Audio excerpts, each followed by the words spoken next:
எல்லாருக்கும் வணக்கம். இன்னைக்கு மகளிர் தினம்.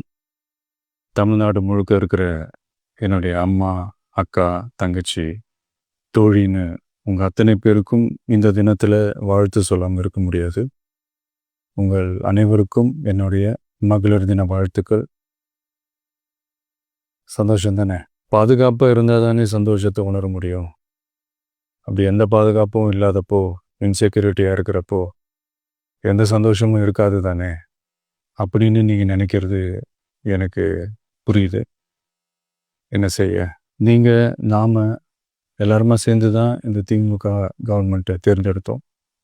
ஆனால் அவங்க எப்படி நம்மளை ஏமாற்றுவாங்கன்னு இப்போ தானே தெரியுது. எல்லாமே இங்கே மாறக்கூடியது தானே, மாற்றத்துக்கு உரியது தானே. கவலைப்படாதீங்க. 2026 நீங்கள் எல்லாரும் சேர்ந்து, இல்லை நாம் எல்லாரும் சேர்ந்து இந்த மகளிருக்கான பாதுகாப்பை உறுதி செய்ய தவறிய இவங்களை மாற்றுவோம். அதுக்கு இந்த மகளிர் தினமான இன்னைக்கு நாம் எல்லாருமா சேர்ந்து உறுதி ஏற்போம். ஒன்று மட்டும் சொல்கிறேன், எல்லா சூழ்நிலையிலும் உங்களுடைய ஒரு மகனா, அண்ணனா, தம்பியா, தோழனா உங்களோட நான் நிற்பேன். நன்றி, வணக்கம்.